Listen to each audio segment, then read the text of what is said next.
There and welcome back. Nice to see you all. I'm going to start us off with a really simple metaphor. Imagine a wonderful, powerful, superhuman of a woman, and she's got a bunch of plates all spinning.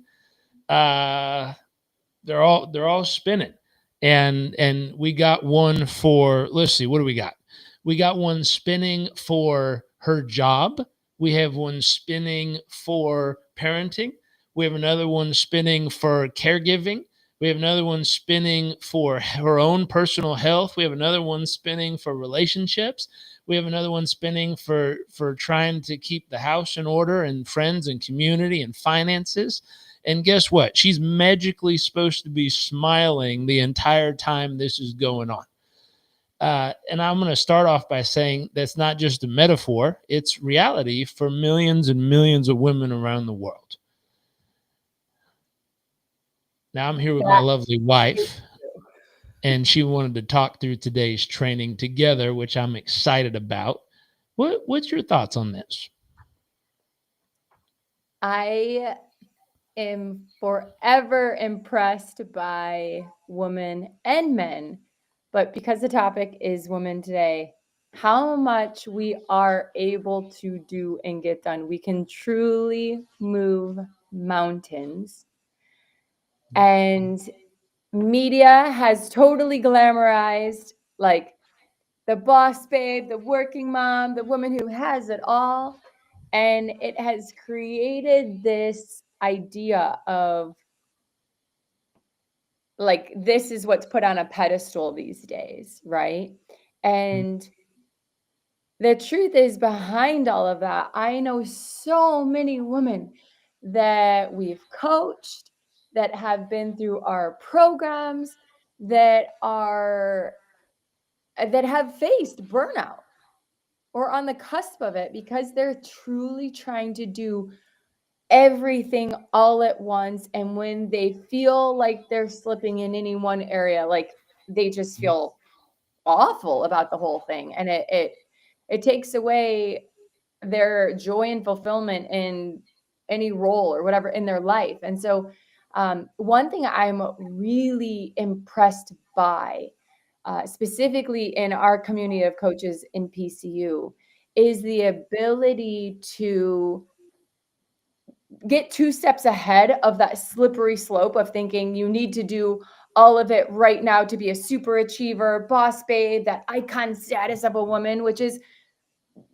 crazy town. Like, we know it's not going to lead to a really healthy, fulfilled outcome. There's so many stories wrote on this specific topic of I was climbing the corporate ladder, I was married, I had kids, and then I hit this health struggle and I lost my relationship and my kids don't like me. Like, that story's been told time and time and time again.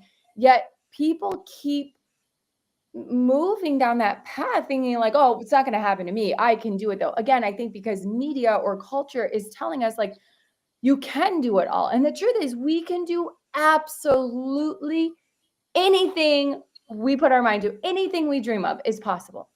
But we cannot do everything all at the same time, all at once. And I think that's where we really get into that. So one thing that we really work on, not just with our coaching clients, but inside our community with the tools that we train on for our coaches, is first, before going and coaching others, it's doing the work on yourself. And what that means is that you are able to identify what is a must for you, what is actually the thing that is fuel to your fire, that's not depleting or draining, but actually is so energizing and an alignment and fulfilling to you, um, with the ability to discern between the things that in this moment aren't a must and they're actually a should, and they need to go.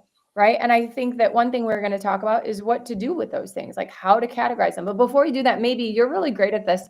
I'm sure you have some stats and facts and figures on this. I'm just speaking from what I am observing in the wild and in our community, the people come in and how they leave our programs and like the amazing transformations they experience where they're actually feeling more fulfilled and alive and energized and not so depleted and run down. But what do you see on your end? Because I know that you love sharing facts and stats. I'm curious to. Well, there's really interesting statistics about this. And I think people like doing comparative analysis, which is interesting, but I think we can use something a little step further than that. So, key stats I found, there was job stress across gender, a research study done that said 32% of women in the EU, so in Europe, work part time versus 7% of men work part time, mostly to shoulder caregiving. So, like, that's really interesting. So, for some reason, you can see the multiple hats they're choosing to wear. And choosing is a strong word, because most people are going to say, when you have I have elderly grandparents right now, and it's not really a choice. It's they need you. Therefore, you stop doing something so that you can make space to start doing this to assist them. Period. Right. That's how it works. And so this concept of 32% of women tend to do that, only 7% of men tend to do that in Europe. American Psychological Association in 2023 found that women report higher stress levels than men and cite family responsibilities as the top stressor. So that's interesting. It's all the things that are going on beyond just whatever their main focus. And some of them are focused on work as their main focus. Some of them are focused on their personal life as their main focus. Some of them focused on their health or mainly their family or their kids. Like, everyone has a main focus. There was something done in corporate world that I find entertaining. The word priority means it's singular. It's a priority, a focus. And somewhere in the last, 20 years, someone in corporate America created the term priorities, which is the opposite of a single focus. It's now saying lots of stuff we're going to focus on all at the same time. And it literally is the opposite of the meaning of the actual word, the origin, which is priority, a singular focus, a singular initiative, a singular thing we are driving through. And now it's just diffused into all things. And the same thing's happening here a little bit, where whatever it is their main focus, it's been being distributed to, I have to do these other things, and they're taking more weight of that. Interesting fact on single moms. So single moms show the highest perceived stress scores and lowest life satisfaction scores, which is really interesting. I had a single mom growing up.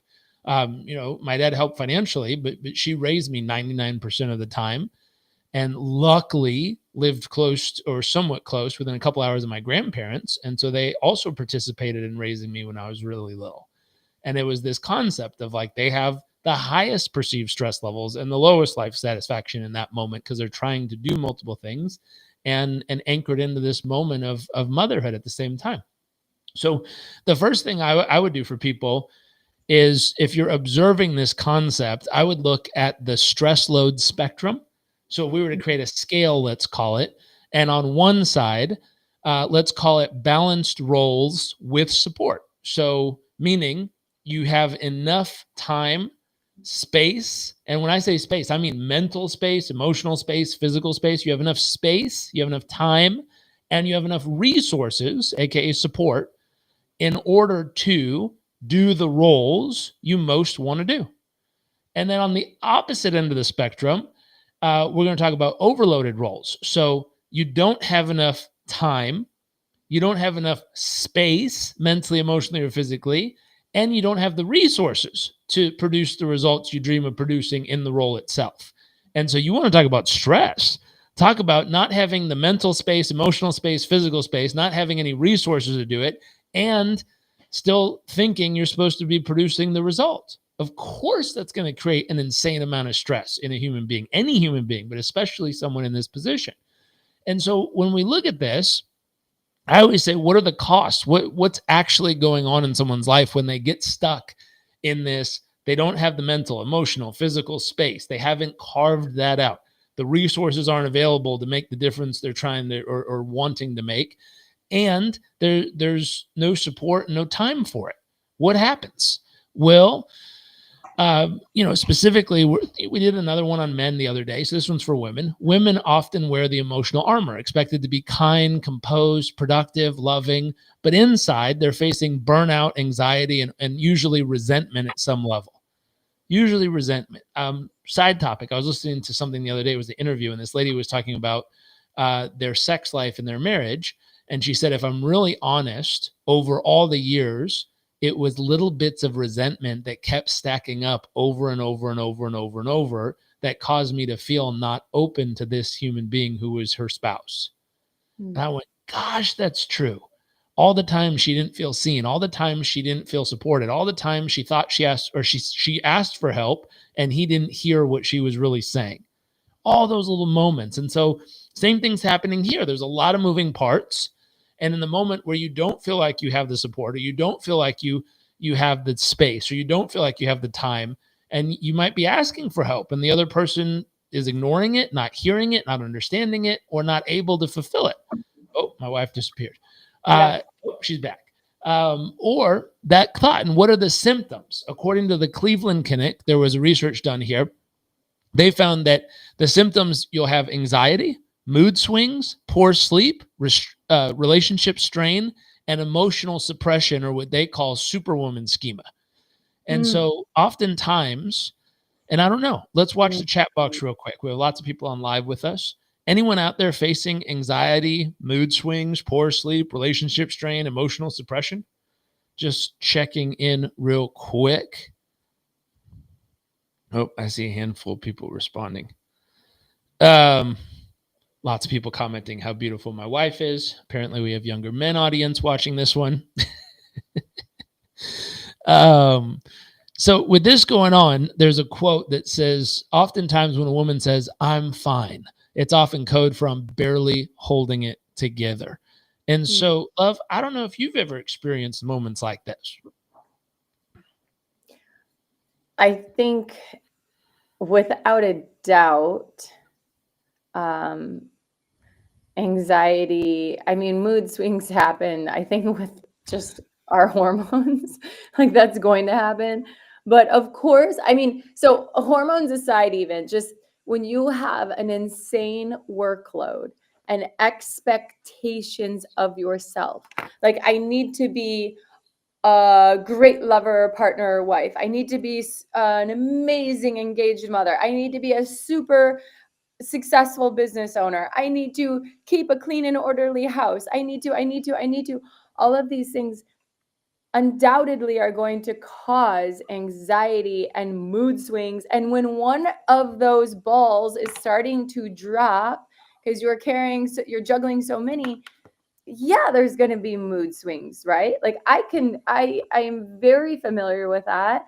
And it's one of those things. I hope for anyone listening that, like, one thing we really practice in as coaches is to train ourselves, because it all starts here. Like, that work and impact starts with you, and it also, that then you're able to transfer that to your clients because you first experience it yourself. You're living it fully and in integrity with the tools and training, and then coaching your client through it. So the idea, one thing that we teach in Performance Coach University, is being able to be mindful of your body, your nervous system. Like, what are you feeling in this moment? So if there is a sense of anxiety, if you are snappy, if you are losing sleep over this, what else was there? The relationship is just like, you're so at each other, like so sensitive to each other.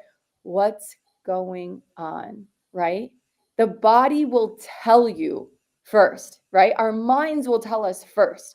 And so often, even with us actually in relationships, like, I know if one of us is being a little, like, we feel a little, if I'm feeling sensitive, or maybe, and I could be being sensitive, or maybe someone's being a little snippy, and one of it, or vice versa, I'm being snippy and you're being sensitive, something, we're not at our best. And so with that, instead of like making it worse by ignoring it and moving on and just chugging along, if we can just pause there and turn inward and just check in, like, with a full body scan of, like, what's the sensation? What's my inner narrative or dialogue? Like, what's the thorn in my side that has me, like, so sensitive or edgy, or, having mood swings? What's got my mind, like, so anxious and the thoughts are racing? Like, what is it? Like, just pause, acknowledge it's happening, and then let's investigate. like, let's ask ourselves some really empowering questions. Like, first be curious, and then how do we make a shift where we can, like, I like to say, like, reel it in, right? We've got a lot of like balls in the air right now. How do we reel it? Why are you spotlighting me? um, oh my gosh. Okay. I, so first, yes, I can relate to it. I know many can. And I think here, one thing that we really teach with our coaches is that sense of awareness of where is this showing up in my body, or how is it showing up? And then asking ourselves really powerful questions to be able to take back our power, to take back our, like, to feel empowered again, and not just like, so I don't know what the like word is I'm looking for, like, not unhinged, but like, yeah, that anxiousness, that sensitive what? So my hair. No, What? just I mean, your word choice. Unhinged. I don't know why I said that one. But the idea here is acknowledge it, like, just own it. This is where I'm at right now. 2, where is this showing up? Like, what's the sensation I'm feeling so that I can reconnect with my body and ground down? And then 3, how do I shift my focus in a way that allows me to take back control of my emotions and my like, to I'm like, sorry, I'm like losing my words here. I think ultimately what's happening when we're feeling these ways is we are giving away our power or our sense of empowerment or inspiration or whatever that is. We're like outsourcing it to production.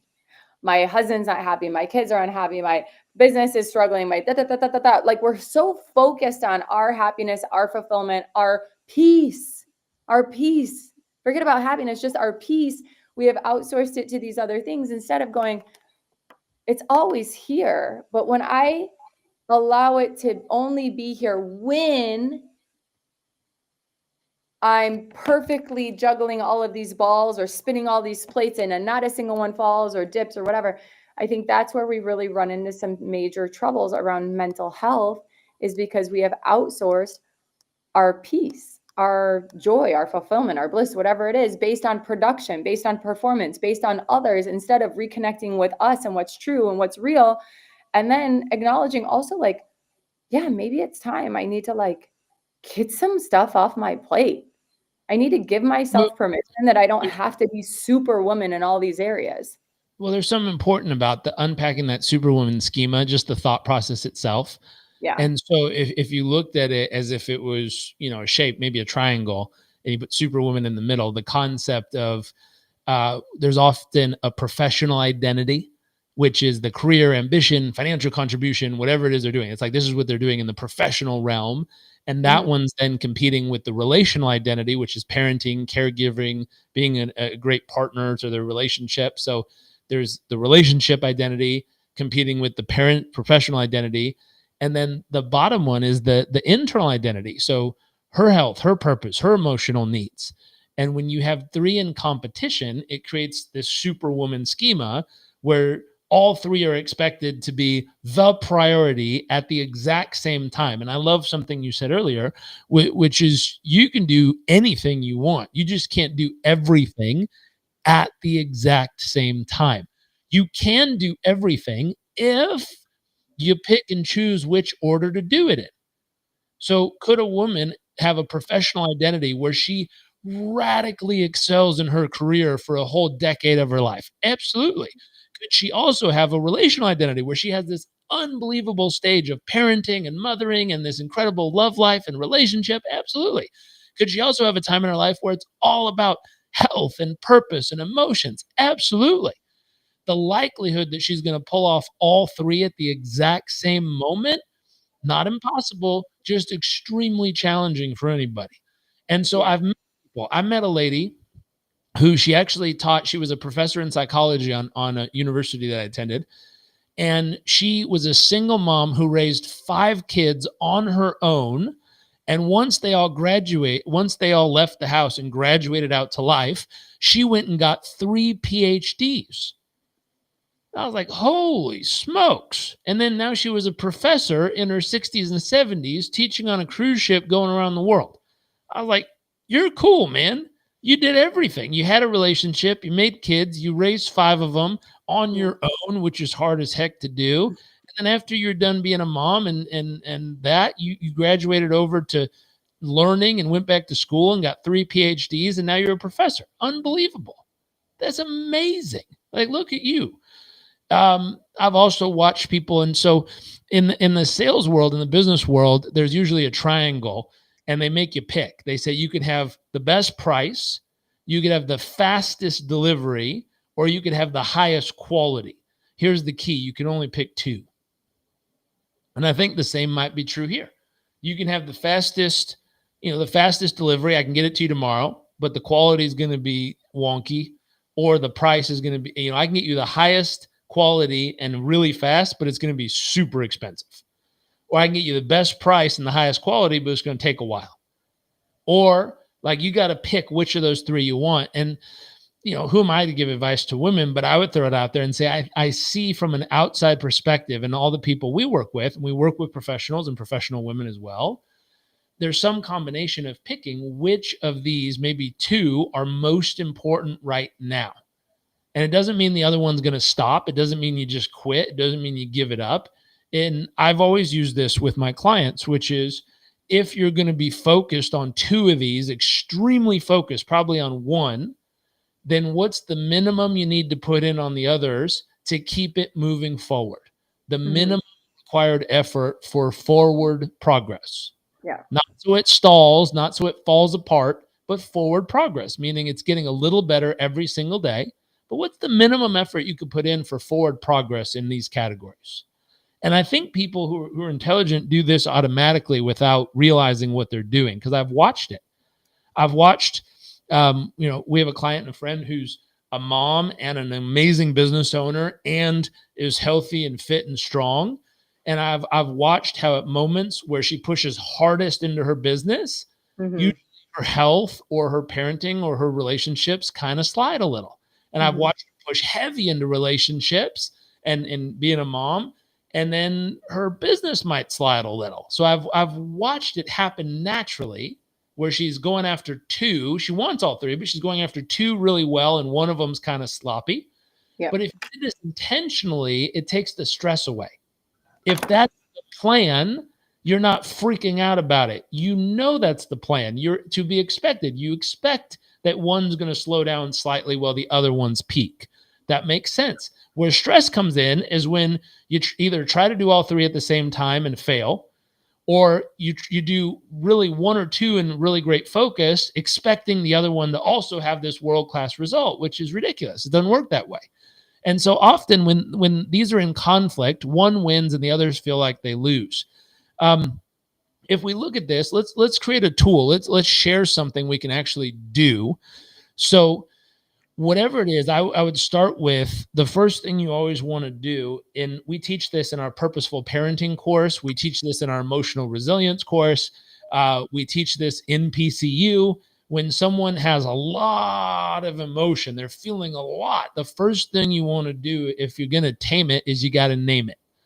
And so if you want to tame that emotion, if you want to understand it, if you want to make friends with it, if you want it to really be understood, you got to name it. What is it? And so I would start with, if you're watching this with us and you're online, I see a bunch of you here still, encourage, you grab a journal or use the chat box and just identify what are the top 3 stressors going on in your world right now. Doesn't matter if it's in your professional, if it's in your personal, it's in your health. What are your top 3 stressors going on in your world right now? And the first thing we want to do is just name it. Are you willing to name it? Second thing is, in order to reclaim your power, which my wife talked about earlier, if you're going to reclaim who you are, you're going to reclaim your power here, we're going to do 3 things. We're going to delegate, we're going to simplify, and we're going to schedule. And so Delegate, simplify, schedule. Number 1 is delegate what drains you.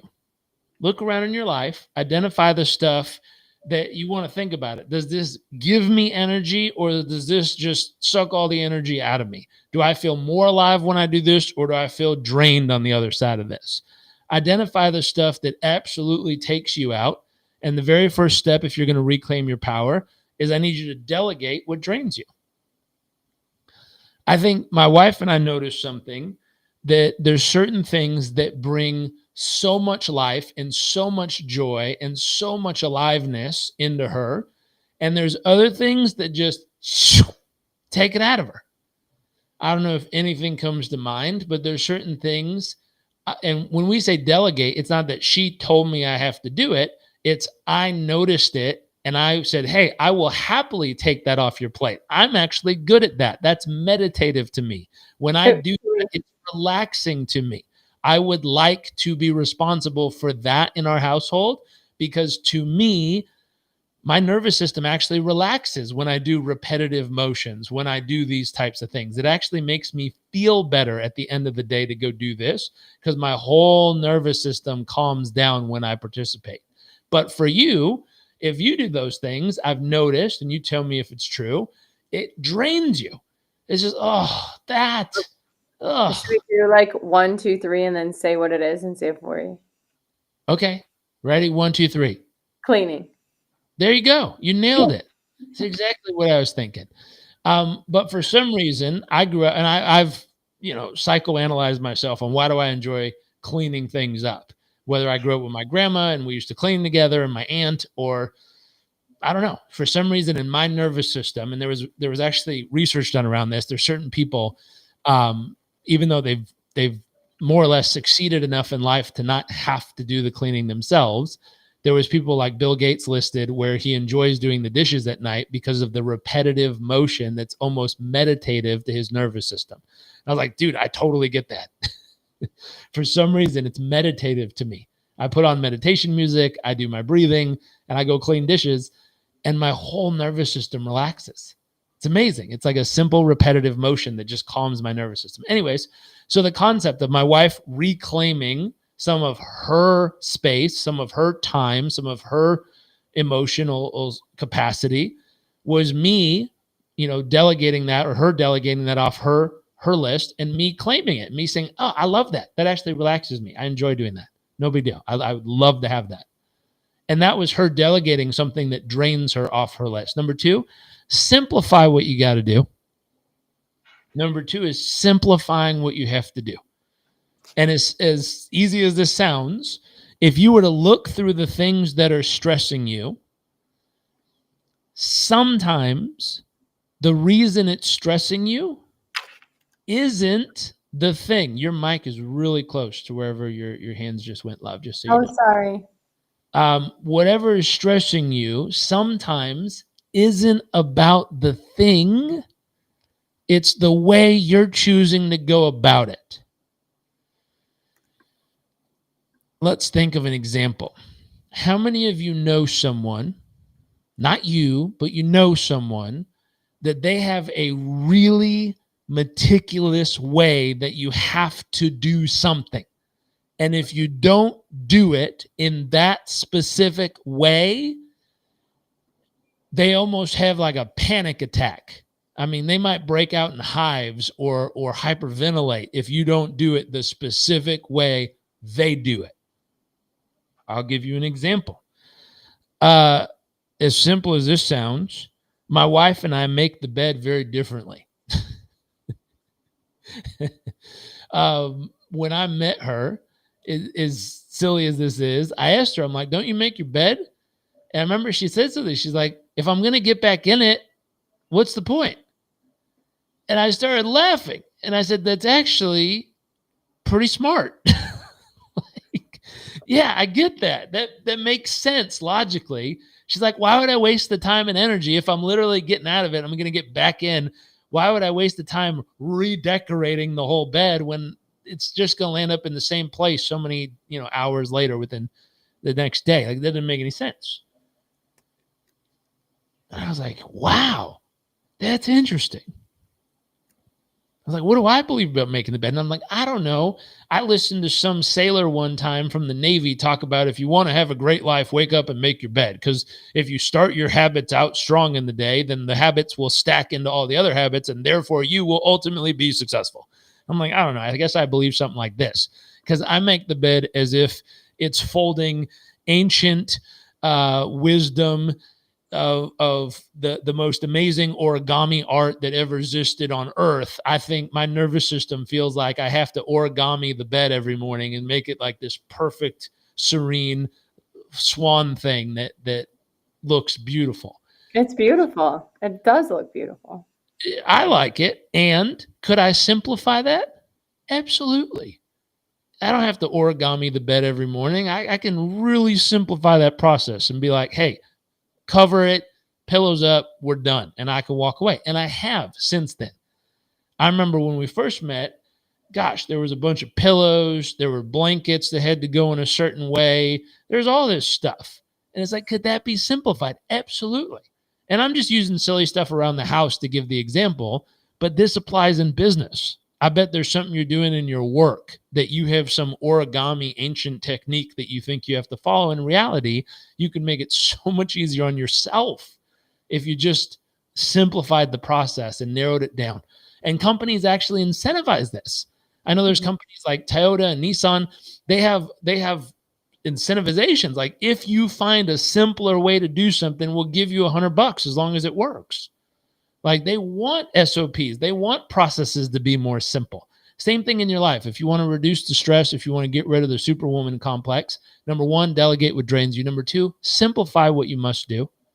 Make it easy, make it simple. And then number three, schedule. Schedule what restores you. And how often do we say, I'm going to do some breathing. I'm going to get my workout in. I'm going to I'm going to eat healthy this week. And then life happens. You get busy. Your kid comes home and has pink eye somehow or is blowing green snot at you. I've never met anyone in my life that has sneezed directly into my face except for my child. And I still love him. For some reason, he'll climb up and tell me something and go, I'm like, wow, no one in my entire life has ever done that. And if anyone else on earth did that, I'd probably want to kill them. And, it's a kid, so you love the heck out of them. And they do this stuff. But that throws off your whole schedule because now you're sick and you don't even know what the heck happened. And so, this concept, I'm internally impressed with my wife because she had a streak where she kept saying, I need to work out. I need to work out. I need to work out. I'd really like to get my workout in. And then one day, everything changed. What'd you do different, love? This is such a great story and example of going back to the idea of like trying to fire on all cylinders. The specific thing you mentioned was your professional identity, your relational identity, and your internal identity. So these are three roles that women juggle daily. And the idea of like, I need to perform at a 10 out of 10, being the best of the best in every single category, every single day for this entire month, quarter, and year is insanity. Like, you can do it. But I want you to imagine that you are listening to a beautiful symphony orchestra. Never are all of the instruments playing at full power the whole time. It is a beautiful, they call it a harmony. They are in harmony. And that's because sometimes the brass section is a little louder than the flute section, or sometimes percussion is like rocking and rolling, but the strings are soft and quiet, or maybe even still for a moment.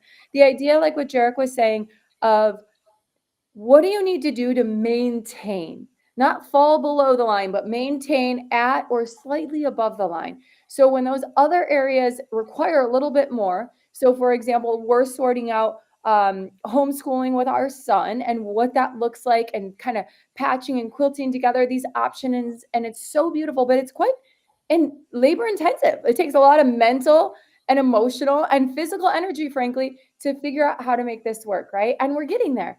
I knew in taking that project on, it would require a lot of me up front. What it sacrificed, or what it set back a little bit, was my workouts. I was still doing breath work because I did feel stress starting to really build up. I'm like, I know what I need to do. breath work. This will calm me, ground me, get clarity and focus. I I also knew that um, I would get back to it. Like it wasn't something that was gone forever, and I was just like, I gotta do this. So what I did and what works for me, and what I've seen it work for a lot of our coaching clients as well, is like, this is going to require a lot, but I'm putting a until win.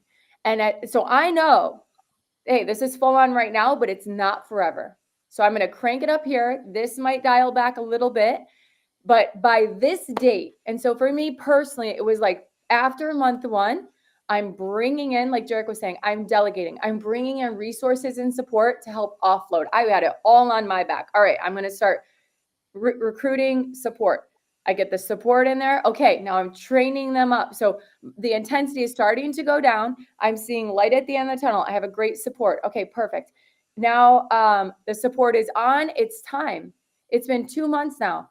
I said I was going to crank this up, turn this down a little bit. I've delegated. All right, that's it. Enough is enough. I cannot sacrifice not working out. I'm getting walks in. I'm just not like doing like the strength training that I know is actually energizing. And so that was kind of like also that tipping point or crossroads of like, ooh, okay, flag. You are at time and your energy is dipping. You are starting to lose steam. This is not good. This is absolutely not good. So many people keep going and they ignore that. They ignore the physical or the physiological flags and signs. They ignore their psychology, their moods, their energy. They're not even paying attention. Like, I got to keep going. Like, what are you doing? Pause. None of this will be worth it in the end if you look back on it and you've completely burnt yourself out. You're now sick and unable to take care of yourself or others. You're not able to be the mom or the partner or the leader or the owner or whatever roles you wear that you want to be, because you didn't stop the pause to say, that was it. I turned this up, but I also am now delegating and I'm turning this down and I'm turning this back up. So now this project that we knew was going to take some energy is now like throttled at a good I don't know, like energy requirement, we'll say. And then this one, what did I do was I drew a line in the sand and I said, that's it. I passed the mark when I said, okay, I've delegated and now it's time to start pouring back into myself. And then I hired the coach, one that honestly comes from our community, is amazing. And I was like, yo, you're a total badass at what you do. I need a support now in this area to get me back to what I was doing, right? And that's sometimes it, because sometimes if you let something go too far, it's hard to kind of get back on the wagon, as they say. And so in that case, put your ego aside and just say, now I need a little boost in this area to crank it back up. And frankly, the truth is, I think I did pretty good, but overall, I think I did pretty good. I knew it was going to require a lot. I honored that. And then when it was time to make the call, I found the person to support me in this area and committed to it. And that was it. There was a date, time, place, and a reasonable duration of time to totally like have a super kick ass like workout session. I'm strong. I have so much more energy and life is recalibrated, right? And what's beautiful too now is we have even more time together. I have more energy for you. I'm a more focused and I have more time for as a mom. So that's it. It's about being mindful of like when you're listening to a concert, some parts are going to be loud, but not the whole time and not all the parts, but allow it to be mindful of like, this is going to turn up for a little bit, but I'm not going to keep it there forever. And this might be like in maintenance mode, right? But I'm going to crank it back up here because this is of my highest values and I'm not going to let it drop below the line and like totally fall off a cliff. I love it. Is that what you're asking? I love it. So let's recap this in 3 steps. 3 steps, if you think about it. Number 1, if you're facing Superwoman syndrome and there's a lot of stress piling up, number 1, we're going to name the stress. So you're just going to capture it, write it down. Number 2, we're going to reclaim your power using this 3-part approach. So we're going to delegate what drains you. We're going to simplify what you must do, and we're going to schedule what restores you. That's step 2. And then step 3, Add support, which my wife was just talking about, stress buffers like social support and coaching, according to research, reduces stress effects in women more than men.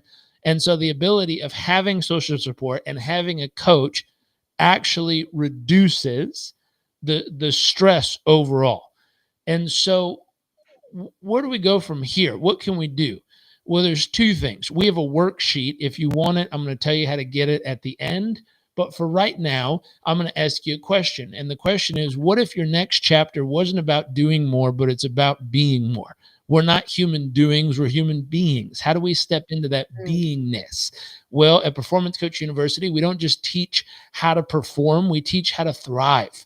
And so if you're a professional woman juggling a career, juggling home, a parent trying to give your best without burning out, or a coach wanting to support others facing this process that you've been working through yourself, we'll teach you how to break the Superwoman Trap, how to rewire your stress patterns through neuroscience-backed coaching tools, how to build habits that serve your health, energy, and emotional peace, and how to lead others while also taking care of you. If you want more information, you can go to performancecoachuniversity.com/apply. Also, if you DM me the word support, I will send you the worksheet that goes along with today's training, either support or Superwoman. I'll send you the Google sheet. We have it all mapped out, how to apply everything we've talked about today, so you can put this into action, not just think about it, but actually do it and get the results. Final thought here. You're never meant to do it all. You're meant to do what matters with grace, power, and support. So please grab the worksheet. Come and join us at Performance Coach University. We'd love to have you. And tag someone who really needs this in the comment section so they can watch this, enjoy it, and hopefully grab some golden nuggets, grab that worksheet, apply it, and get some results.